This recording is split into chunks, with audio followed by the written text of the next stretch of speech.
I'll look for that, but I was just on another Zoom call, so we'll see. Okay, press on. Yeah, we'll assume that Grover, everybody who wants to. Grover, do you have a stop video camera at the bottom left if you move your cursor down? No, it is not there. Oh, Really? Okay. I'll look at it.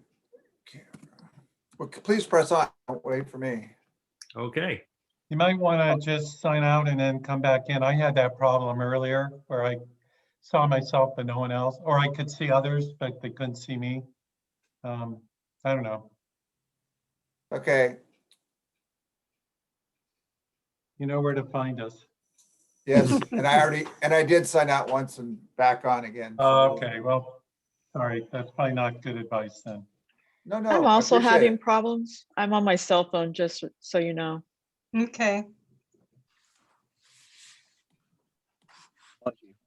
Somehow managing to carry on despite it, I suppose.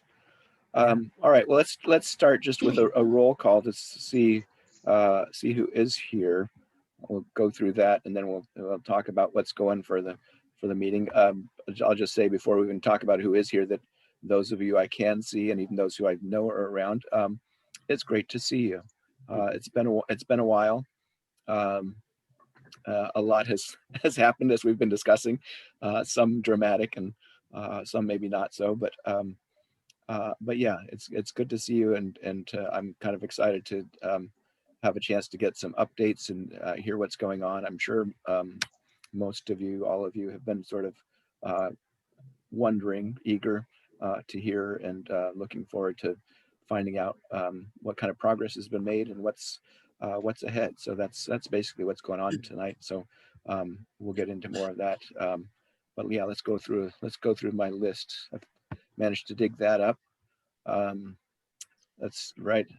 First, as always, Ron Campbell. I'm here. Mark Elliott.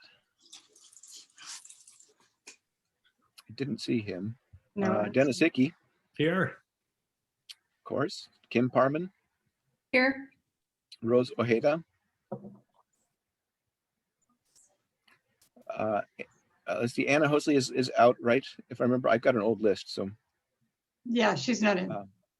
Michael Schmier. Here. AKA Mike. Kristen Switzer. Here. Michael Newgard. Here. Grover Bornefeld. Present and accounted for. All right. Jan Lindstrom. Hello. Welcome, Jan. Doug Jones, that's me. Shonda Wild. I'm here. We know she's here. Paul Boundy. Yep, here. And Gary Bukowski.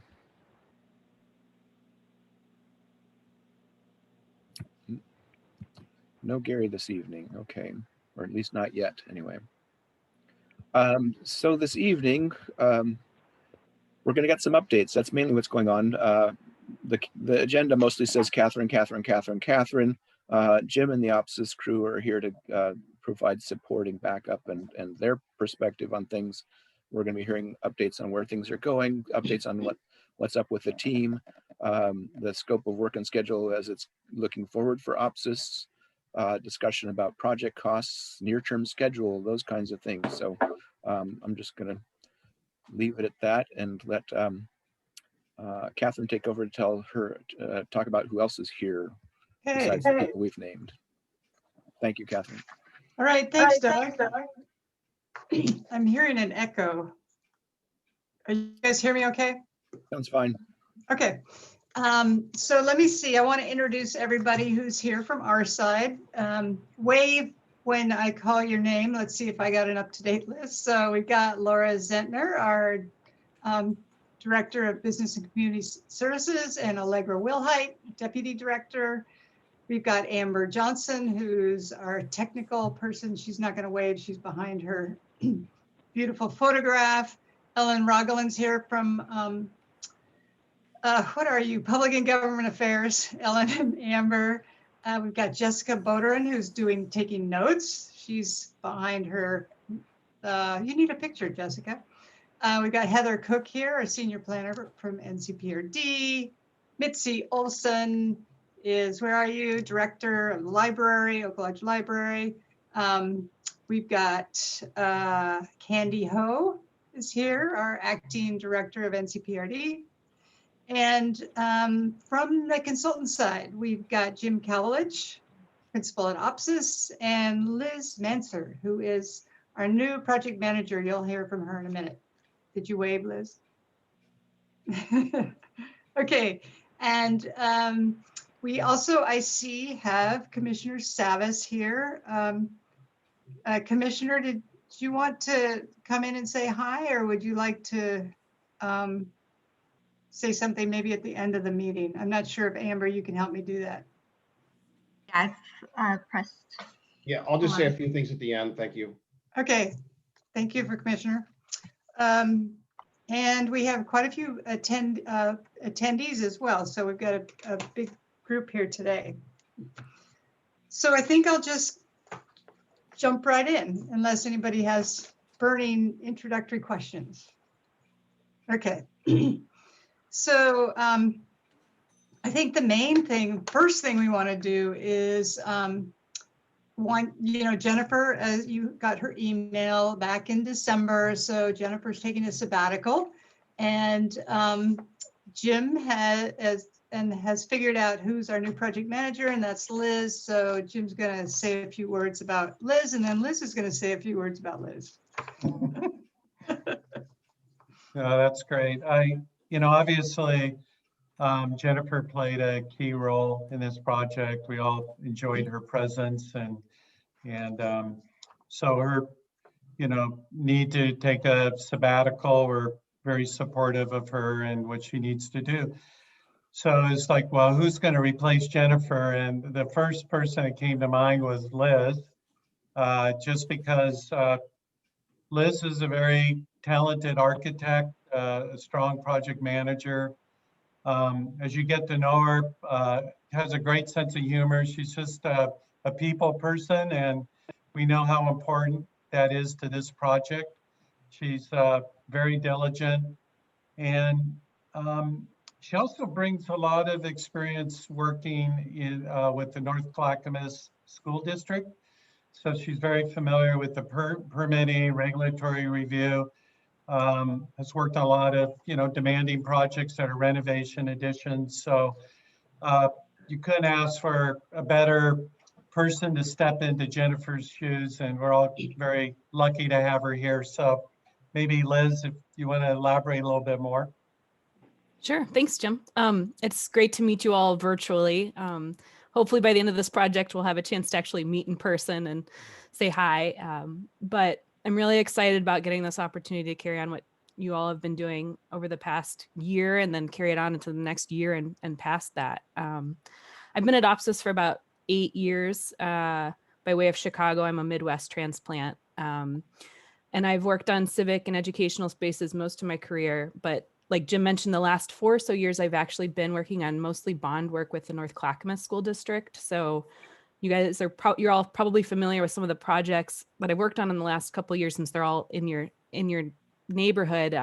So Wickham Elementary School, if you're familiar with that, or Milwaukee El Puente up in Milwaukee, and then New Urban High School in Oak Grove, which will finish construction this fall. So I've got a little bit of opportunity to work with the community and the jurisdiction down in Clackamas. But I guess long story short, I'm really excited to join the team and start to get to know all of you. Thanks, Liz.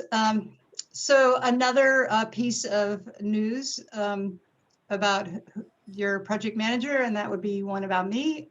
I'm going to be retiring on April 1st, but I'm not going to go away immediately. I'm going to work part-time for a couple of months to make sure there's a smooth transition.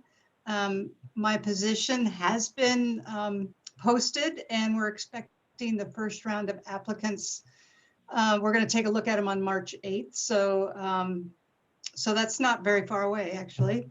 And then we're also going to hire an interim temporary project manager, because we know there's a lot of changes happening right now, and we want to make sure that we just have a seamless transition into this next really important phase of work. They're all important, but We just want to make sure it's smooth, and I think so we're deploying the belt and suspenders method here to make sure that everything goes smoothly. So, but you can be certain that I will be at all of the important events like groundbreaking and ribbon cutting. So that's my news. And I think the next thing on the agenda that I want to talk about are just what we've been doing since we last saw you, when I think we had a little bit of a holiday celebration the last time we saw each other. So it's been a while. We've had another crisis since then that I'm glad to hear that everybody's warm and safe. So what we've been doing is, well, the BCC and the NCPRD Board of Directors approved the master plan formally in January. So that was a really big milestone for the project. And it was really exciting that allows us now to move on to the next phase of work. We've also been doing a little bit of other work, project work. One of the things you guys might remember is we need to get a zone changed for the property to allow for the NCPRD offices to be on the site. And so we've begun that work. I think we signed that contract last week with OPSIS. We had a little bit of money left from our last contract because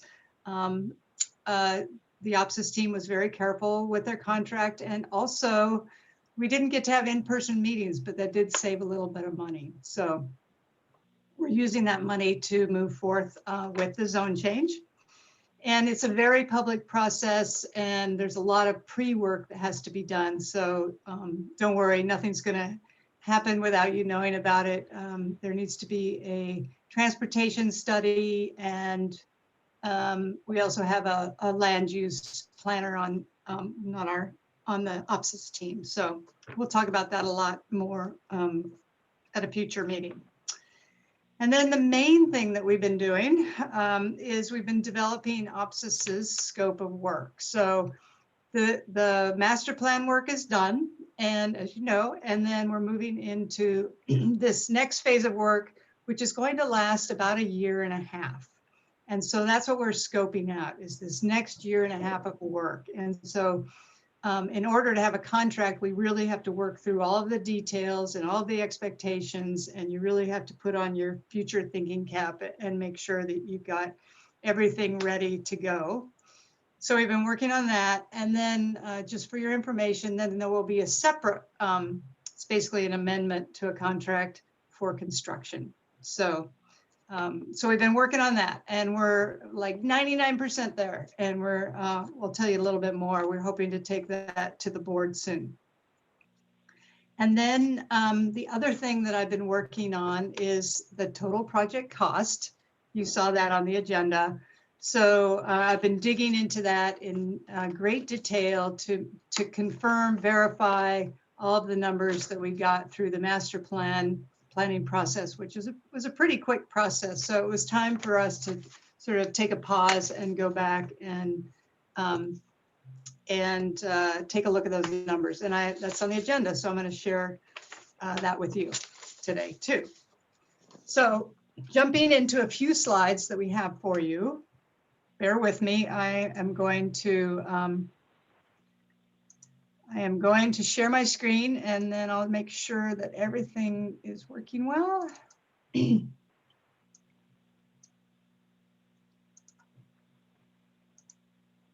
Okay, can you see that? Somebody nod. Okay, I saw Doug. I can only see a couple of you, so. Just shout out if you can't hear me or something goes crazy. Just let me know. Okay, here we are.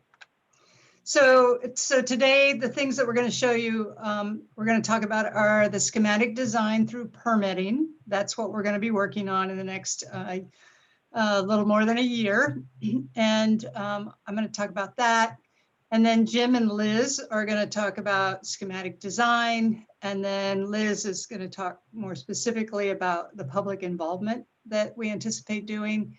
Some task force subcommittees that I think you're going to be excited about. And then we're going to talk about the budget and then sort of our near-term schedule. So I don't know, do you guys remember this graphic? We did one almost 2 years ago that took us through all the different phases and tasks for the master plan.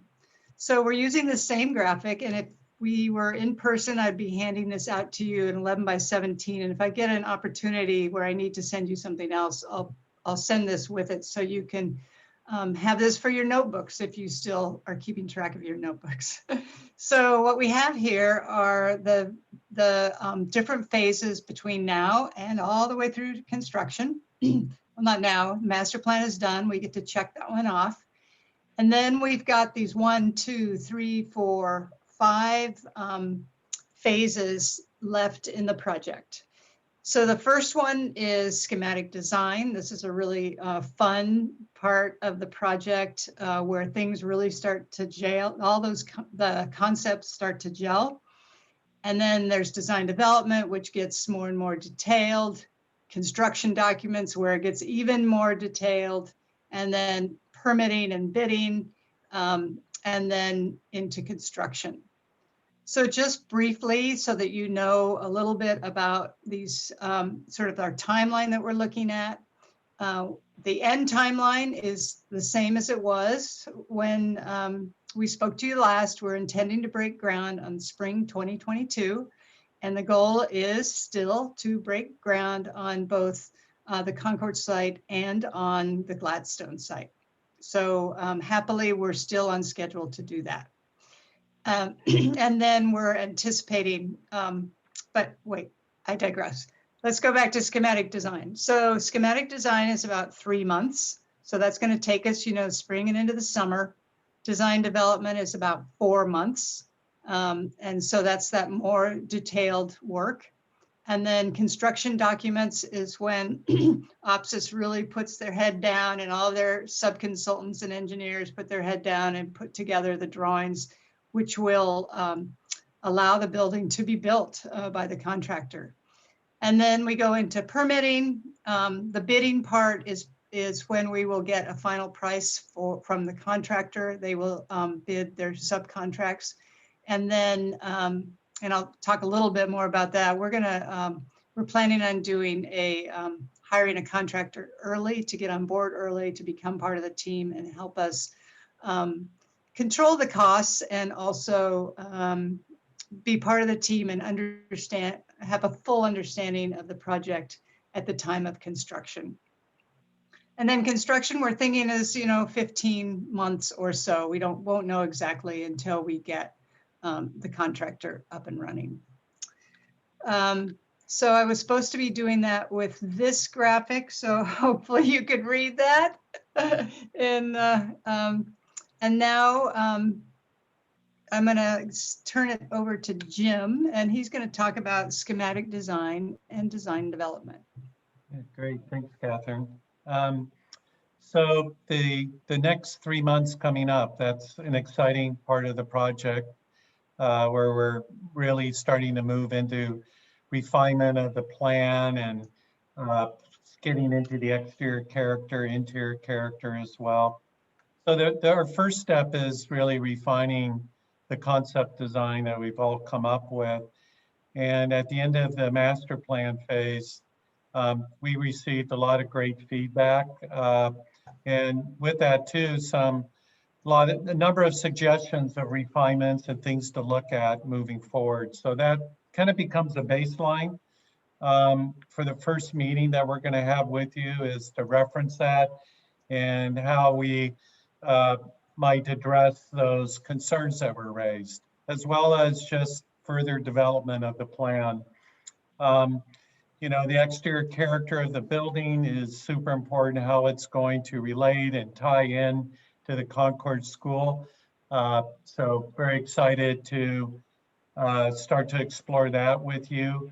There were some really great comments brought up at our last meeting regarding the exterior and considerations that we should be looking at. So we'll be taking all that into consideration, as well as sustainable design, opportunities for really good daylighting, specifically with the library where you've got new construction, also with the gymnasium space, construction systems that perhaps could consider cross-laminated timber as a construction method that supports the wood industry and carbon sequestering character to it, as well as something that would tie into the historic kind of construction systems of the original building. Those are all things we'll be looking at. You know, with this group, the task force will be looking at opportunities for where art could occur, both inside and outside the building, just initiating that conversation. The real effort on the art and opportunities for art will really start to kick in more in design development. But we know the importance of it, and we want to start that dialogue during schematic design. Obviously, how we're being responsive to the historic character of the Concord building, SHPO mitigation strategies. Our historic architect from the Architectural Resource Group, ARG, will, Matt, he'll be part of this conversation as well. Thinking about where the history of the school could be told. We know that's been a big part of the project from the beginning, whether it's in the library or some other room. We'll want to talk through all that with you during the schematic phase. So also number of artifacts, some of those from going from the bell to a number of art pieces. Ones that we should be considering preserving and relocating will be part of our discussion too. It's not that we have to resolve all this during schematic design, but we at least want to start that conversation with you. And then some of the more technical requirements in terms of code and fire separation between additions and the existing building, mechanical, structural systems. All this is going to inform a cost estimate that will be done by an independent cost estimator who we've developed the master plan cost estimate with. So the continuity of that group is really important. As Catherine mentioned, hiring a contractor will happen during this schematic design phase, as well as hiring a art selection coordinator. And that's a really important part of this, working with someone who brings the expertise to really direct that process. And Liz is going to elaborate on this in a moment too.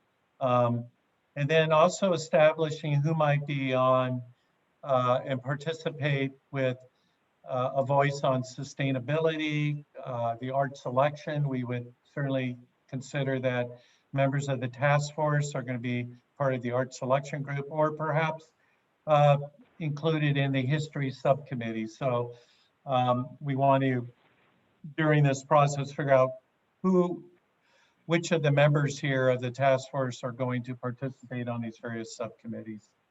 And then obviously the land use process is kicking in as well. Some of that we've already started, as well as a more detailed parking study as well.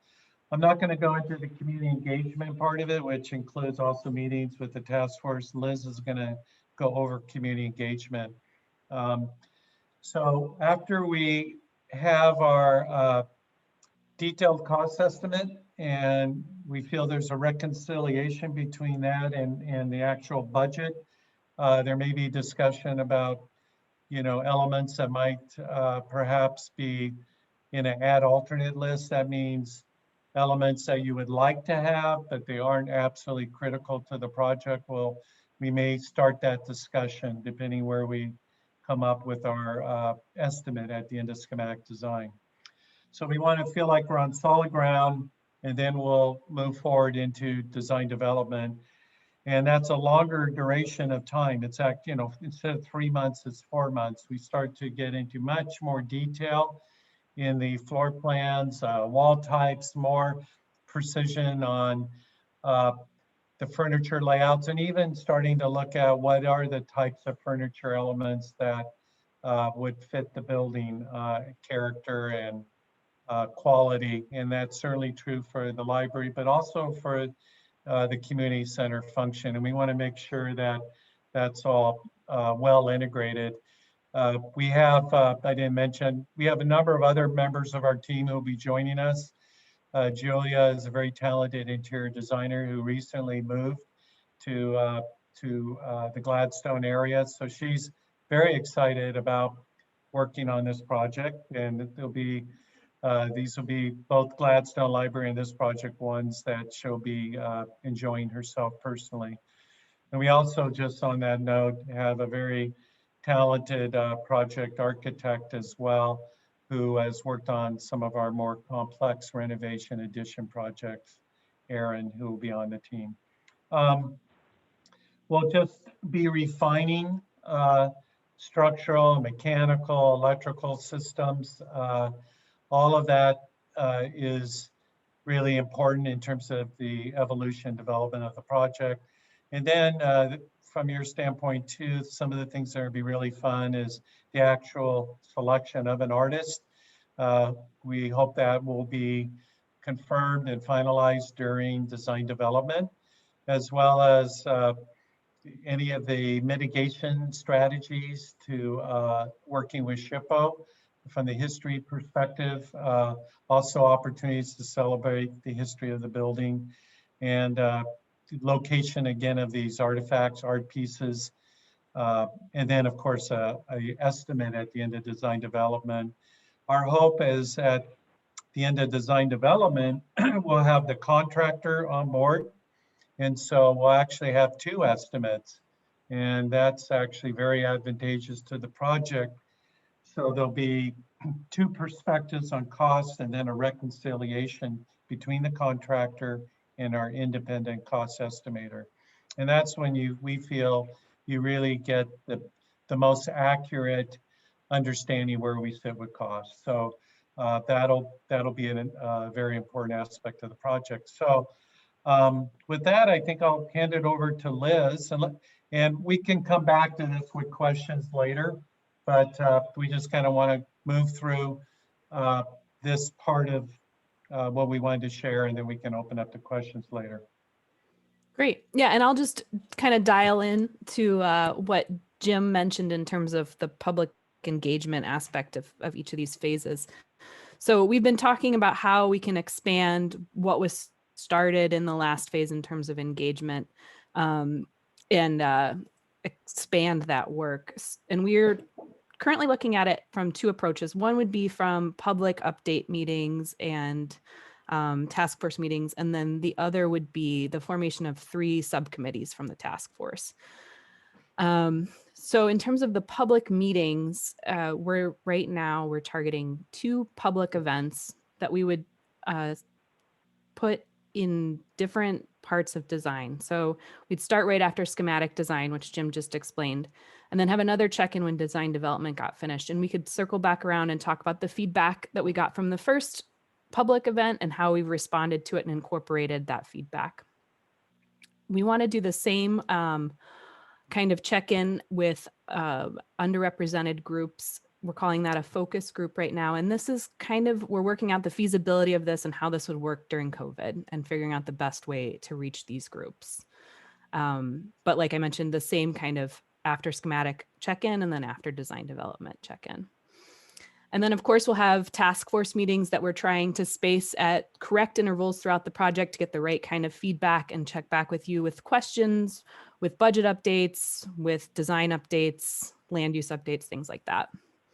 And then we also are going through the land use process. So as part of this, we'll have 2 land use public hearings that will be an opportunity for the public to get updated on our process and progress, and then 2 DAC meetings that we've spaced. Right now, I think we're spacing them in schematic design and design development. So towards the beginning of design.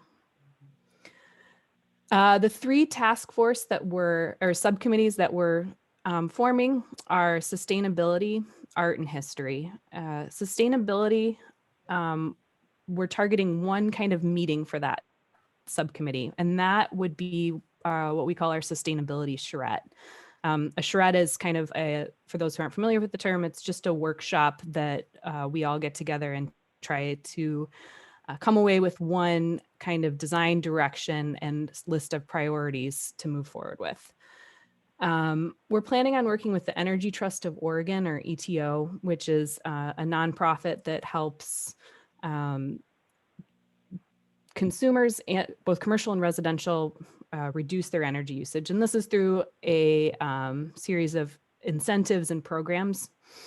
So we'll plan on enrolling in the Path to Net Zero program, which unlocks a bunch of incentives that help with design. Then we'll get some energy modeling help, some fenestration and daylight modeling help, and then they'll help us also figure out if there's potential incentives for installed equipment once the building actually gets built. And part of the benefits of working with them is that they will provide facilitation for our sustainability charrette.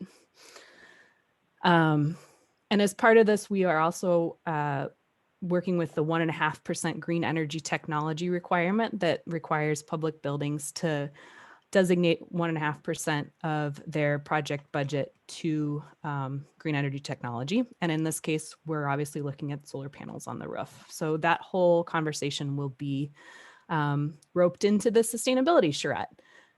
And I'll talk a little bit more about what we think the makeup of that subcommittee will be in a minute.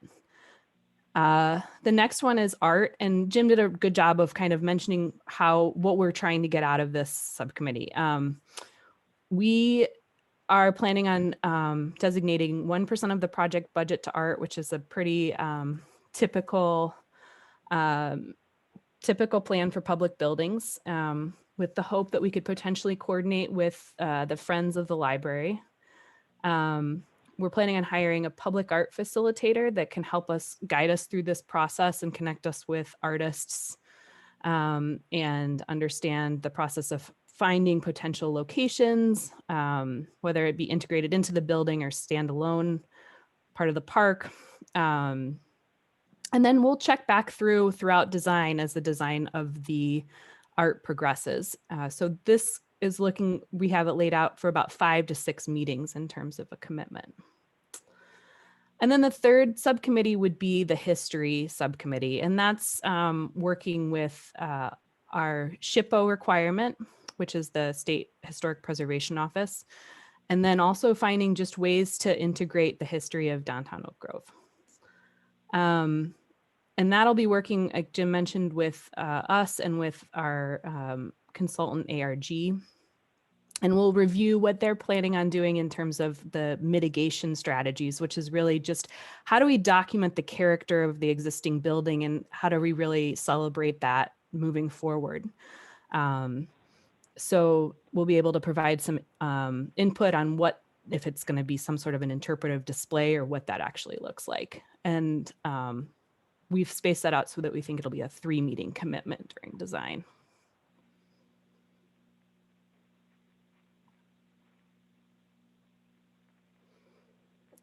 So our first pass at what we think the makeup of each of these subcommittees, and this is truly just a first pass, making sure that we think that there is good representation from a lot of different groups and a lot of different voices involved. In terms of the history subcommittee, we're thinking it could be 2 task force members, one representing the library and one potentially representing NCPRD, members of the project management team, OPSIS, and then our historical design consultant. And that would be facilitated by the design team, so by OPSIS and ARG. In terms of sustainability, it would be, once again, 2 task force members, PMT representatives, OPSIS, and then we'll have our whole team of engineers at that sustainability charrette to make sure that we're really looking at this holistically. So it'll be our mechanical, our plumbing, our electrical engineers, as well as landscape, because we want to talk about how we can make a more sustainable site as well. But this will be facilitated by the Energy Trust of Oregon representative. And then in terms of our art subcommittee, fairly similar makeup, 2 task force members, project management team representatives, OPSIS, and then we're hoping to also engage an at-large community artist that can add some more perspective on this, and then it'll be facilitated by the art consultant. And I think that's it.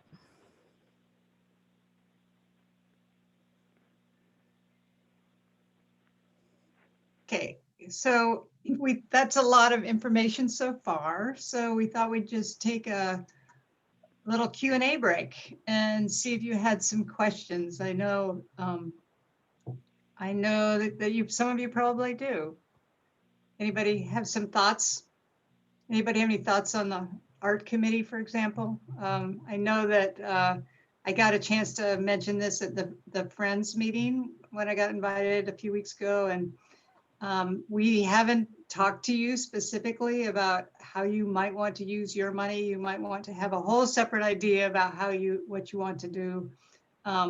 You might want to buy books, I'm not sure. So this is the beginning of that conversation, and we think working with someone who is experienced in coordinating art selection would be a great way for all of this to come together. I don't know, Liz, did you mention that we have put 1% of the construction budget for art? Yeah, so that's what we would be working with initially, unless there are other fundraising efforts. There's Kim. I knew somebody would have a question. How do you sign up to be on a committee? Oh, already. So we, that's great. How many committees do you want to be on? So I think what we'll do is in a future meeting, we will fill those committees. We know, correct me if I got this right, you guys, Jim and Liz, is that the sustainability committee is the first one out of the gate. So we'd want to get that filled because that's going to happen fairly quickly. And then the other two, we'll figure out the right time to do that. Maybe if we have time, we'll do them all at once, but if not, we'll do them serially. And I think what we'll do is, I don't know if I ask how do you get on it, is we will do it at a meeting and, we'll take who's interested and vote just like we did for chair and vice chair. Maybe you missed that part, Kim, when we did that at the beginning of the project. We can have a nomination party. We can have a nomination party, and yeah, there's going to be a lot of there's going to be some campaigning going on. yeah, some campaigning. So the reason we're doing this now is so you can start campaigning behind the scenes. I saw a hand up from Grover. Hi, Grover. All right, I couldn't find a hands up and I'm back in, so I actually think I went into the audience first. But nonetheless, thank you for all that stuff. I had several questions. I do, given that the time is from now until the end of the summer to get the conversation about exterior materials, and I know we said we put that off until a later time, when do we get to have some input on what those choices might be that are being considered? That's first part of my question. The other one had to do with the layout of how the library addition is focused or located. And I've brought it up before about, can it be closer to Spalding and not as far into the parks area? Because I'm looking for ways to increase the size of the park. And that was something we'd come back and cross later. And so they just seem like they fit in the schematic design. And then similar to that, I definitely want to give thumbs up for anything we could look into the laminated portion, using the cross-laminated and the panels and all of those things would just be a great thing for our state, for what we're headed for, and in our county as well. So those are those questions. And I had one other I just wanted to make as a quick side comment. So Liz mentioned the history of downtown Oak Grove, and I didn't know how that tied into this. So I maybe misunderstood. Building, I think. Yeah. Pardon me? Sorry to interrupt. Okay. Well, it was Liz that made a comment about something about the history of downtown Oak Grove, and I didn't quite understand what the history of downtown Oak Grove ties to this project. So if you had some information about that, I'd love to hear that. So those are my questions and comments? I think what we've kind of heard is there's a lot of history related just to the Concord School and the area around it. I think that's what I've heard is the primary focus. And Grover, I think you may have missed the very beginning, but there were a lot, your comments were raised at the end of the master plan phase, and they were pretty well documented. And there were other really good comments too that are important for us to consider.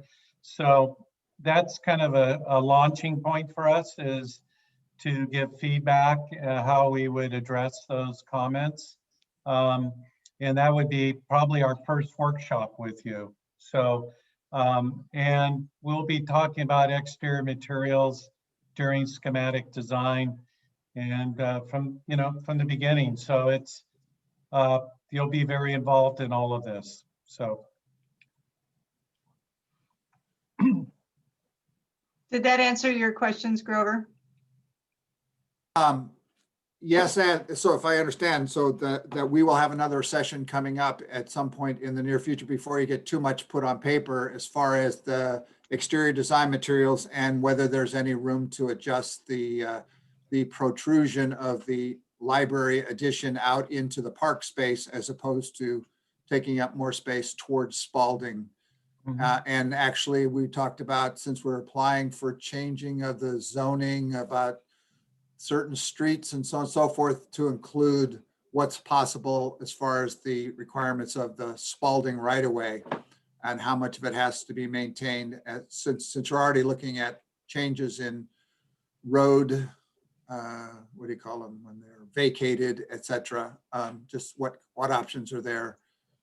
So, yeah, and there are a number of other considerations that others raised too. So all of that'll be where we're going to start. That'll be part of our first meeting. okay. Yeah.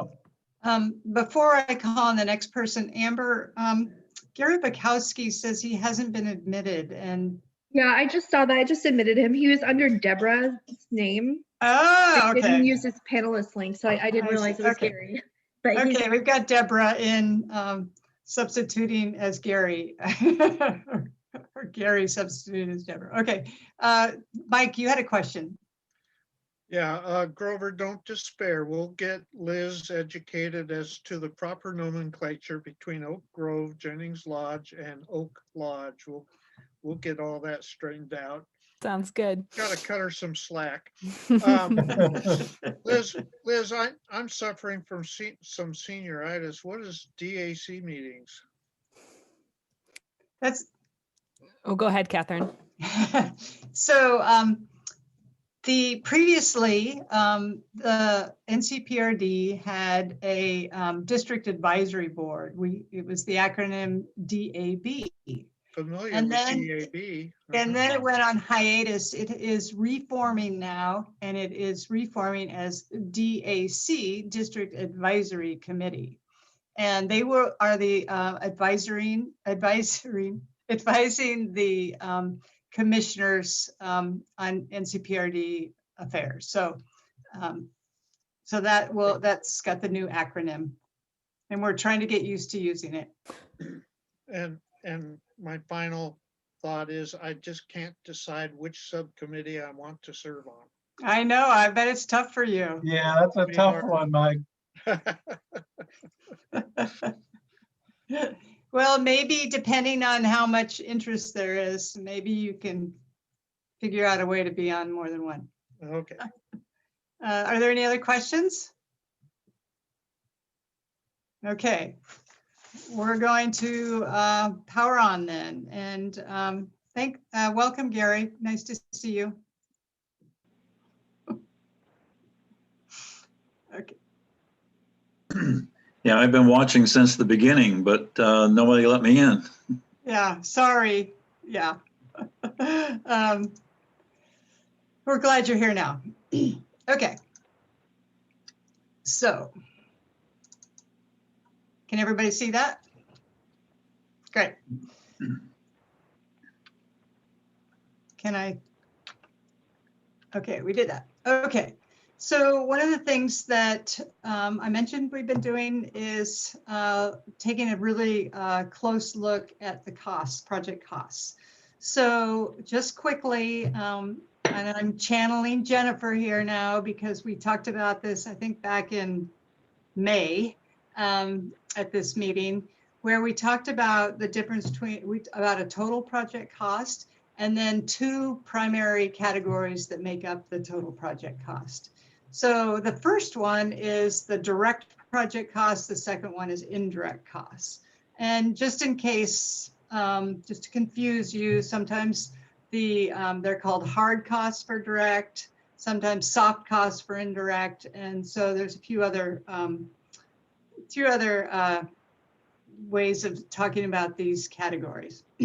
So on the direct project costs, these are expenses directly related to construction. And so for this project, the way I've been thinking about this is these are costs that essentially would be the contractor's contract. So think of anything you think the contractor might be doing. So it includes all of the materials and the labor and then all of the other overhead things that they have, a contractor has, like insurance and profit. They'll be doing the demolition, the earthwork, any site improvements we have to do, of course, building the buildings in the park, and any street and sidewalk work. And then on the other side, the indirect project costs are the ones that are not directly related to that. And sometimes people may not know that the contractor doesn't do these things, or, you know, just like everything, there's any sort of permutations to a project, but this is how we've got it divided up for this project. There are things which are separate contracts. And so contracts are other costs that an owner, and in this case, it's NCPRD and the libraries, the county are the owners. So a survey, any of the environmental work, removing the oil tanks, often asbestos abatement, which we'll be doing, will be a separate contract. All of the architectural and engineering fees, permits, testing and inspections, community engagement, project staff, me, and often construction management. So I just wanted to set the stage on that. So as I mentioned, what I've been doing is diving into these project costs that were developed as a part of the master plan. So I'm going to start here with the library, and then I'm going to move on to NCPRD, and we'll take a look at those two separately since they have different funding sources. So the library, these might look familiar to you. This is where we landed with the master plan a few months ago. So this was the total project cost. 9.3 is the direct, 2.8 was the indirect. And the way we got to the direct cost is the OPSIS team has a cost estimator on their team as a subconsultant, and that firm did the work and provided us with all of their best knowledge for the direct project costs. So that's 9.3. And then the indirect costs at the master planning stages, we're beginning to develop the budget. And so what we did is we took 30% of the direct cost, and it was a lump sum. It's basically a placeholder for, that's the 2.8, which created the indirect cost, because we didn't know all of this gray matter here. We didn't have it itemized in any particular way. We were just using a rule of thumb. So as I have dug into it, we have an updated project cost. And I'll show you side by side, so you don't need to remember these numbers in your head. So basically, the updated cost, to jump to the chase, is higher for the library. And it was also, the direct cost was created by the cost estimator. And in the case of the direct costs, the gray bar here that we're very interested in, it is a detailed estimate now, and it includes 5 separate categories of work and 40 unique project costs. So you can see here, it went from 30% to 41%. So putting them side by side now, and this is the library. So the master plan estimate, and then the updated cost estimate. So the construction, the direct costs here went up a little bit. Now, the actual estimate from the contractor did not change a lot. What did change was I added a 5% contingency on this, and I felt like this project needed to have a little bit more of a buffer moving into it because there are still so many unknowns. So there's a total of a 20% contingency now on this project. And it's my belief that to have that basically having an appropriate contingency is a way to build a successful project. And as we learn more, as the unknowns become more known, we will decrease that contingency. And then happily, if we don't need it all, we of course won't spend it. So, and here you can see the 30% to 41 and the difference there. So that's a change of about 1.9 million. Okay, so then moving on to NCPRD. Here, these numbers may again look familiar to you. There's the master plan, total project costs, same thing as before. This was a 30% lump sum figure of 5.5 million, which was 30% of the 18.2 to get you to the 23,700,000. So this number also went up to 24,200,000 with a direct construction cost of 17.5, 6,700,000. Here you can see that the, and this should say indirect, excuse me, this down here is indirect in the gray, so that went from 30 to 38%. And again, pretend there's an IN in front of these two Ds. So you can see the difference here. It went from 30 to 38%.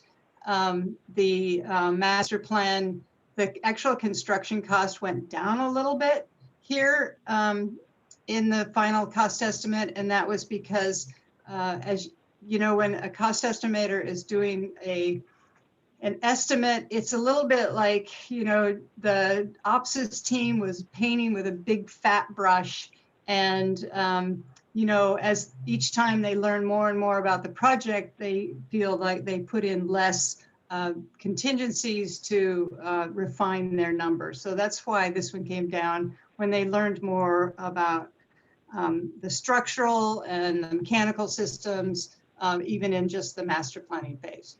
And then you can see the overall impact of these two changes, though, was an overall increase to 24 million for NCPRD.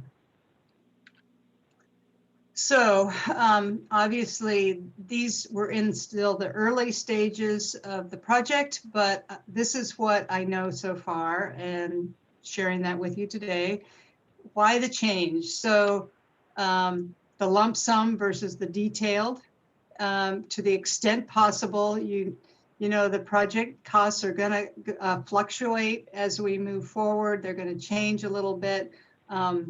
The goal is that the more we know, the more specific they are, and we'll use our contingency, but be prepared that the numbers are going to fluctuate a little bit throughout the project. So these are the 5 buckets that I was talking to you about that are part of just the indirect. So this is not the contractor's contract and what the contractor is going to build with their contractors. So there's one bucket, which is the property. We've talked a little bit about this, that the goal is for the library to own some of the property. So they will buy property from NCPRD, who is now the property owner, so that they will be an owner, and it's a nice stable way for the library to to move forward with the project. And then there's also some acquisition costs. As you know, I think we've talked about, we're trying to acquire part of what was Olive Avenue is now it's vacated. Also in the next category, these are building related expenses. OPSIS has put together a really detailed estimate on furniture. They haven't selected any furniture, but now we have an estimate. We have a really good idea about what that number is, as well as a good number for equipment, signage, security systems. So these are the 40 line items that I mentioned earlier. These are some of the highlights.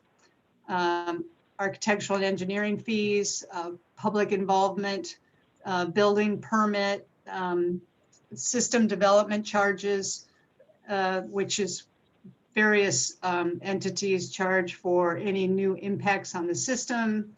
Like that's how NCPRD gets some of their SDCs is through system development charges, so that when new people move in, build new buildings, then there's a little bit of money to build new parks. And then artists, as I mentioned, we've got a 1% budget for the construction budget for art, testing for things that are required to be tested, like concrete, steel, welds, things like that. Then there's the project support. So that's me and my replacement. There will be, as I mentioned, an interim PM, project manager, who will be on contract. And we've mentioned a couple of times tonight, we hope to hire a contractor early, and they charge pre-construction services for that. So there would be a cost for that. And an owner's representative, also sometimes people see this as someone who is a construction manager, and that person would also be on contract. The PM interim would be a temporary position in this case. And then also included in that indirect cost are actuals to date that we put together in the spreadsheet, which is everything we spent on the master plan, everything we spent on all of our community meetings and public involvement, and staff and mailers, and then a few other incidental expenses. So there is a lot besides obviously the contractor does a lot, but are a lot of other things that have to be paid for in order to make the building happen. So to end this little piece, and then we're going to move into Q&A, because I'm sure you might have some questions. The main thing I want to leave with you is, yes, the cost changed and the cost went up, but the project continues to be a high priority. We're taking this project to the Board of County Commissioners for a policy session in a couple of weeks, and we are taking everything as you have seen it here tonight and previously in the master planning phase. So this side was sort of let's keep our eye on the prize. And we need to keep moving forward. So, does anybody have any questions? Kim. Me again. Has anyone approached the commercial property owners about potentially donating that property? I have approached one. So these are really small pieces, and we do have a letter of intent to purchase. So we've come to an agreement with the one property owner. It's the one that owns the mall next to Walmart. So we did enter in negotiations with them, and we're working on that. The other property owner is Walmart, and I have not been able to get a hold of anybody, but I plan on trying more, and also having our interim project manager work on that as well. Put their heart up. But I like the idea of donations. The first one didn't turn out that way, but.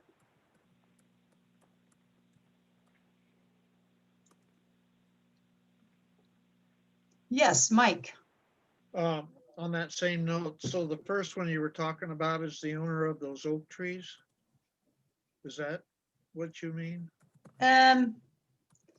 So, Or are you talking about somebody? you know on where the Olive north Avenue side? used to go through the property? What's that? You know where Olive Avenue used to go through the property?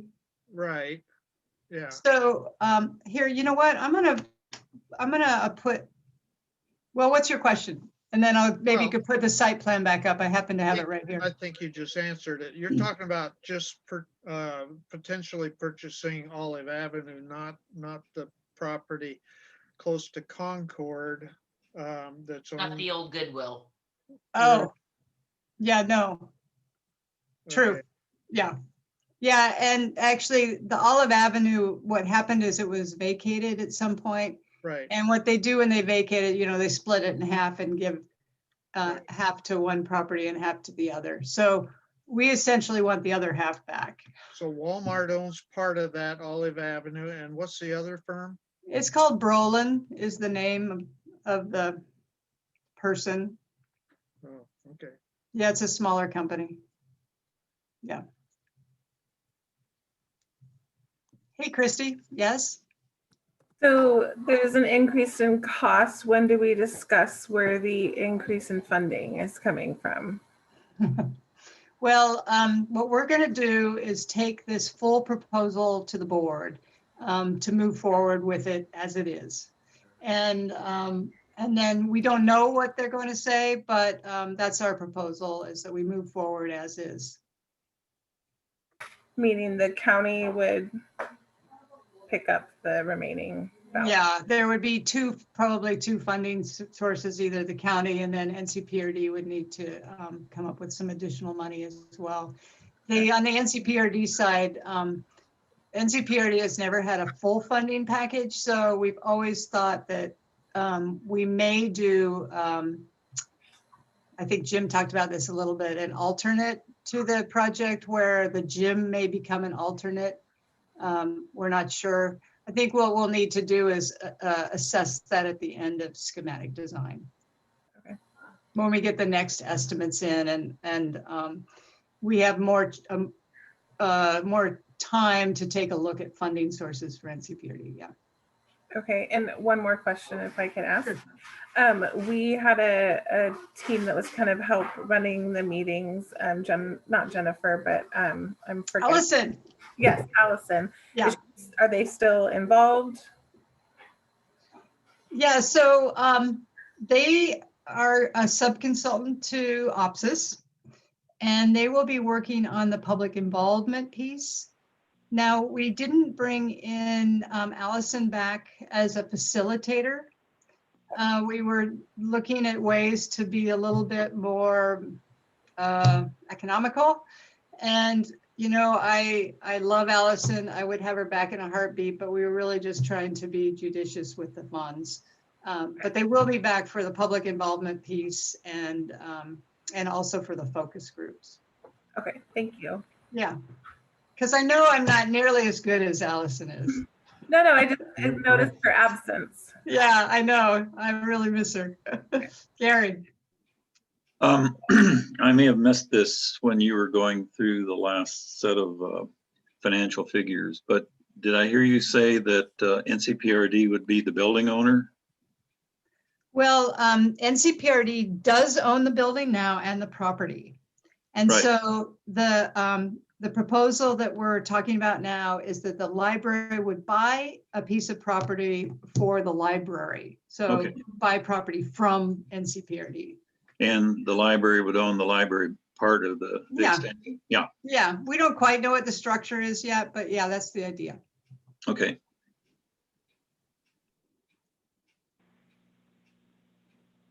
Okay, you guys are a little too easy tonight. I'm getting worried. Jan, don't you have a question? No? No questions. Okay, Well, I have lots of questions, but nothing pertaining to the discussion at hand. all right. Okay. Seeing no quite more questions, I am going to move on. to just sort of the next steps, and then we'll open it up for public comment. So, okay, so just, can you see the slide with the site plan on it? Yeah. So just so this is the area I was talking about. There's a little slice here, and it comes down here where Olive Avenue used to be. And that's what we're trying to buy. It's a tiny little piece of property, but it really is important for, especially here, getting access from where Olive Avenue ends now. Okay. So, next steps. So the next meeting is a policy session that that's scheduled to take place on March 9th. I don't have a specific time yet, but I will send you a time when I get it. This is a time where we will basically be repeating everything we've told you here tonight to the commissioners and getting their feedback. It's an update prior to moving forward with the project, and also on just basically the scope of work for OPSIS. And then the goal is that then we would go to a meeting the following week for the business meeting for not the BCC, and also the NCPRD Board of Directors as well, to do approval of the OPSIS contract. And then we are off and running. I can't be certain what's going to happen at these meetings, but that's our goal. And then the next task force meeting, assuming everything goes well, would be to meet on April 8th, and we would be diving into schematic design. So that would be really fun time. And then I think what we'll have to do is lay out a schedule of meetings after that, because the goal here is not to necessarily meet monthly or anything like that. The goal is to meet when OPSIS really needs your input on certain things. So they'll be working on that. But it is really great. And we know there's other conflicts that everybody has. These first week of the month, it usually works pretty well. And then we're also going to need to do a little bit of organization in the future. Kim asked about the subcommittee members. So we'll need to get the subcommittees filled, starting at least with the sustainability committee, so that group is up and ready to go to the first, to the Energy Trust of Oregon charrette workshop. And then we also will need to vote on the chair and the vice chair. So the terms are up on the chair and the vice chair. And one of the things we thought we would propose here is that, I'm going to stop sharing my screen. One of the things we thought we would propose here is the library board is still being formed. Mitzi's working hard on that. So when that board gets formed, there may be an opportunity for those board members to join the task force. Nobody's going to get kicked off, but there may be some additional people who want to join from that. And then also the District Advisory Committee from NCPRD, there may be an opportunity for people on that committee to join this group as well. We did have what was the District Advisory Board members on here, but through some attrition, we lost a couple of those members. So it would really be great to have some people from that committee on this task force if it works out. So that's the near term look ahead. And I think with that, Amber, if you're there, would you open it up to see if we've got public comment? Sure. I do see Commissioner Savas is still with us, and I would like to open it up to him first if you'd like to say anything, Commissioner Savas.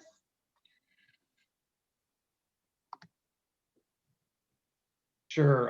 Thank you. Well, once again, I appreciate all of your hard work on this. And when the Board of County Commissioners meets in a couple of weeks here to talk about this, the staff makes a presentation, I would encourage for those who are able to attend and be in the virtual room. And I think it would help make your presence known. And I'll probably do a shout out as I did the last time a few weeks ago when the board approved the to move forward with the master plan. And I think it's important to let the commissioners know, we have 2 new commissioners, so important to know that how much work you have all done on this. And that's about all I have to say. It's kind of exciting because I can see in the horizon, this project taking shape, and to see it possibly be ready to go out to bid towards the end of this year is very exciting. So very cool. Thank you so much for your work. Thank you, Commissioner Savas. With that, we'll go ahead and formally open up public comment. So if anybody would like to give comment, please use the raise hand feature in Zoom. I don't think we have anybody calling in, but just in case, you would dial *9 to raise your hand on the phone. But I'll give people a minute to figure out what that raise hand button is, see if anybody would like to say anything. It's not there. Correct. I think it's not for you because I'd moved you over. It was never there in the beginning. I'm not sure. And it wasn't never there for me either. Okay. I'm not sure why that is. Well, we do have people. Okay. Yeah. Richard saying that it's not. That's weird. Well, it looks like attendees are able to use the chat, so we can just rely on that then. So that's so weird. Huh. So anybody who's put a comment in the chat, what I'm going to do is go ahead and allow you to talk if you would like to just do that now. Okay, so I'm going to start with, let's see, Carol Fuller. Carol, did you want to say something? Can you hear me now? Yes. Okay, hi. Yes, I understand that the library is a whole different situation. I'm not as in tune to all this, obviously, as all of you are, but we were just wondering about the outside covered area. What's going to be happening to that?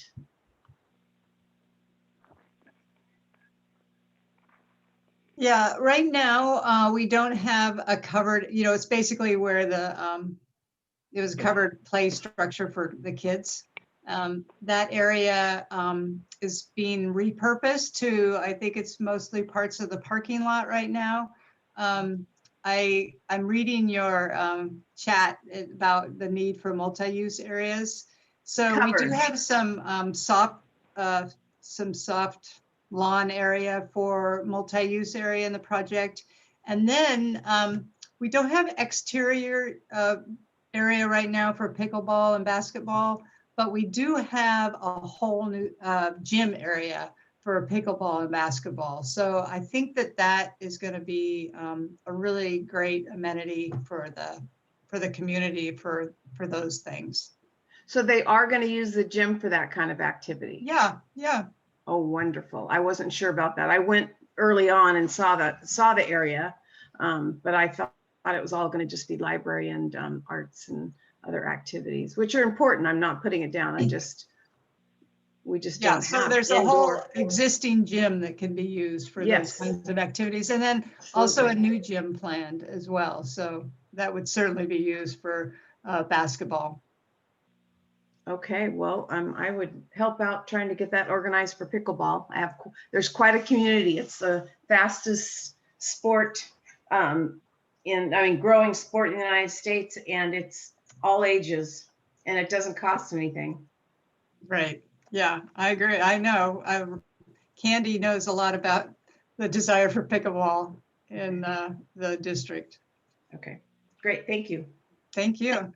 Thanks, Carol. I'm going to go ahead and move on to Richard. It looks like you had something in the chat, so I'm going to unmute you now. All right, go ahead, Richard. Hi, yeah, I have 2 things that I wanted to bring to everybody's attention. One is I've from the beginning been an advocate for the theater, and I'm not sure where that comes into the different focus groups and the subcommittees. So just maybe a little bit of clarity on on where or when that gets addressed. And the other thing was way back when when I first attended the open house at the school, there was a great smell of mold, which my wife is highly allergic to. And I was told by the consultants who were there then that it was going to be addressed, that they were aware of it, but I haven't heard any mention of it in all the meetings I've been to. That's it for me. Okay, well, yes, the mold will be remediated, and we'll definitely look into that. Obviously, we haven't done any demolition yet, so we'll be tracking that down. Jim, do you want to talk a little bit about the potential uses for the stage and the existing gym? Yeah, one of the, we're really thinking about the existing gym being a multi-use space. Certainly it can support recreation uses, but by having a new gym that's larger, we're able to accommodate, spectator seating along with basketball courts, volleyball, pickleball, all that. So what that does is free up the existing gym to really be more available for cultural events and performing arts. We'll be looking carefully at that in terms of even enhancing some of the acoustics and absorption. We do have an acoustician on our team, so we'll be looking at how we can enhance that room to support performances. There may be, integration of some theatrical lighting. We know that lighting has to be updated. So, it comes down to what we have in terms of available budget to address some of those things. But we are looking at providing accessibility up to the stage.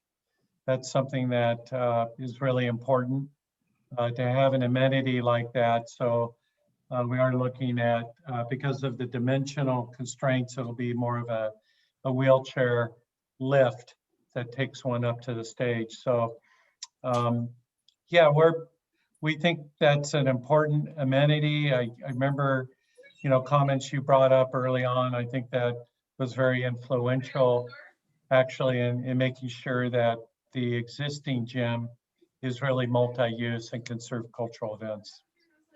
Okay, thank you. Yeah. All right, thanks, Richard. Okay, if any other members of the public would like to give comment, please just let us know in the chat. Thank you for those of you who let us know about the raise hand feature. I'm not sure what went wrong there, but we'll make sure that's addressed before the next meeting.